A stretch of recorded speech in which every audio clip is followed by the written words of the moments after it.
Welcome to this deep dive. If you're trying to keep up with everything happening in AI right now, it feels less like a stream of news and more like a fire hose. It's just everywhere all at once. Absolutely. The pace is just relentless, isn't it? You've got breakthroughs, then lawsuits, then these surprising partnerships popping up. It's a lot. And that's exactly our mission today. You've shared this stack of recent articles and notes covering this whole wild AI landscape, courtrooms, privacy stuff, new products, weird collaborations. We're going to try and cut through that noise. Yeah, pull out the key insights, connect the dots, think of us as guides navigating this super fast-moving space, based directly on the material you've got there. We'll unpack what it all means for users, creators, businesses. Society, really. Exactly. Where should we start? Okay, let's jump in.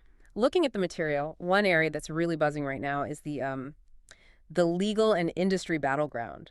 It feels like the tech is just running way ahead of the rules.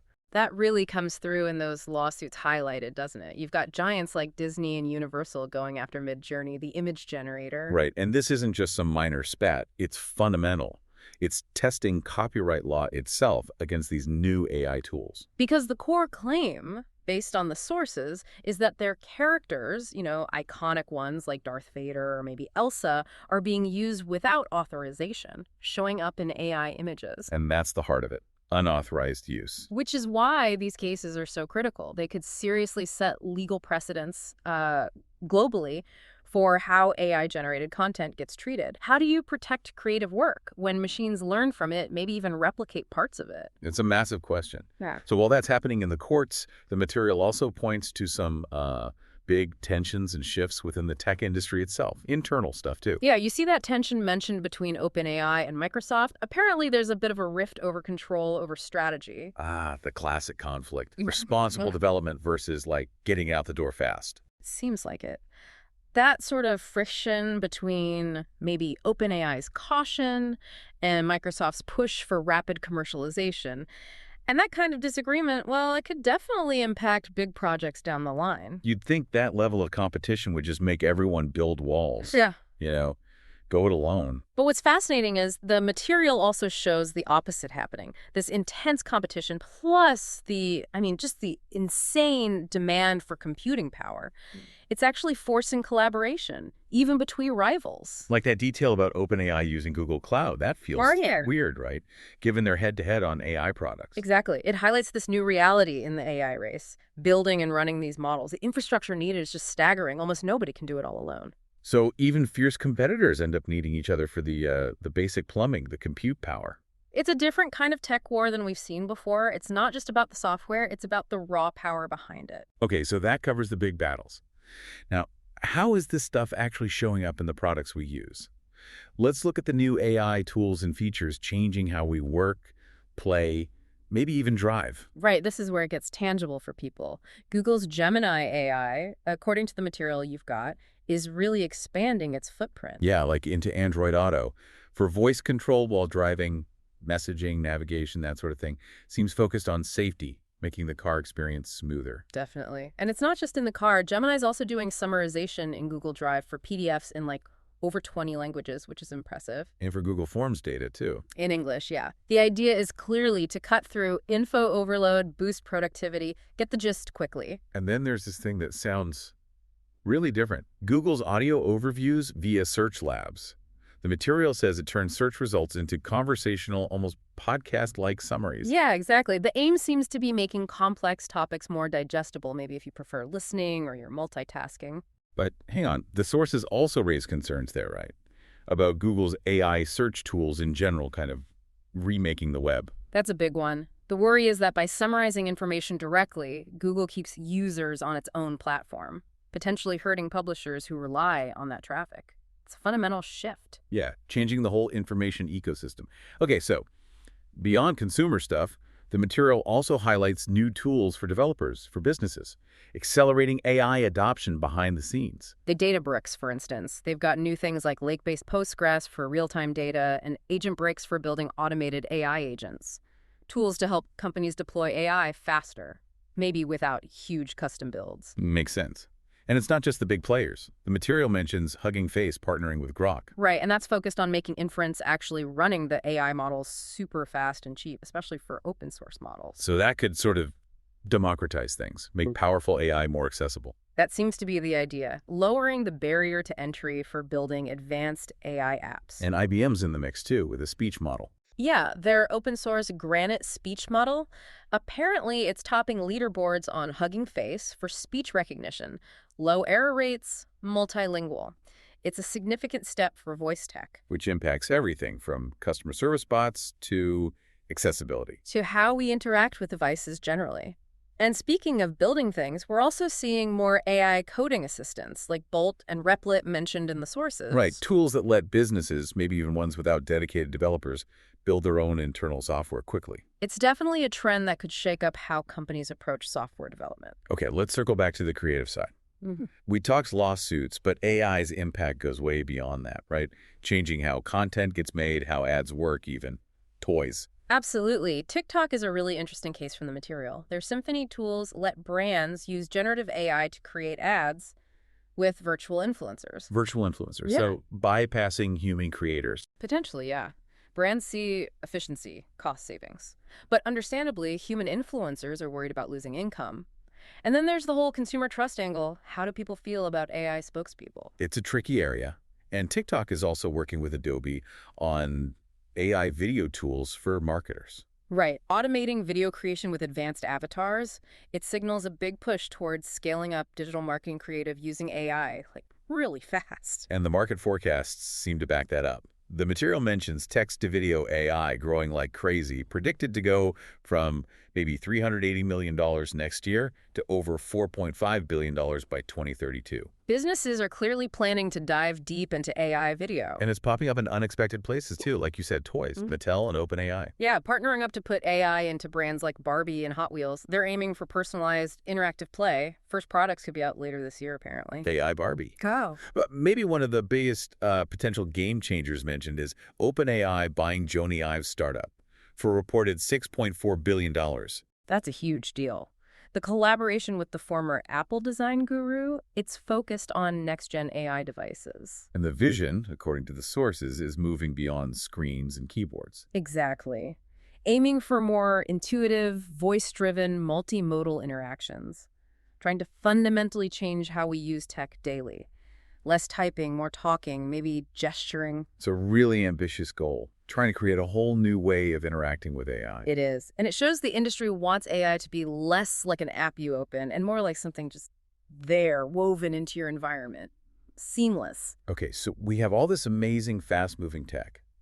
But the material also forces us to look at the other side, the challenges, the concerns, the ethics. This isn't all smooth sailing. Not at all. The sources you shared are pretty clear on that, like the surge in AI-driven cheating at universities. One study mentioned, 7,000 cases in the UK this year? Yeah, and the big problem noted is that the detection tools just aren't keeping up. It really throws academic integrity into question. Then there are the mental health concerns linked to tools like ChatGPT. The material cites cases where AI might have encouraged risky thinking or behavior in vulnerable people. And warnings that the industry just isn't ready for the emotional or psychological fallout of AI becoming so pervasive. Yeah, that's a heavy one. Privacy is another major flashpoint.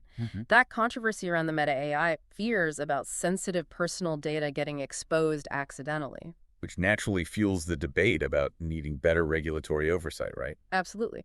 Though, interestingly, the material also notes Meta suing someone over deepfake nude apps. So while they're facing scrutiny, they're also taking some action against harmful AI uses, aligning with new laws against that stuff. It's complicated. Even government agencies are involved.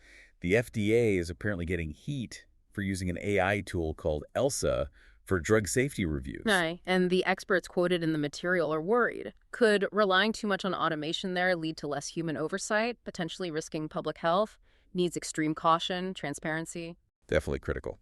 And as AI grows, so do the cyber threats targeting its foundations. The material warns about malware hitting software package managers like NPM and PyPI. These are crucial parts of how software gets built. Attackers are using credential stealers, remote access tools, sometimes going after environments using those AI coding assistants we mentioned. It really underlines the need for much stronger security across the whole AI development pipeline. For sure. And reliability is still a huge issue, especially in critical areas.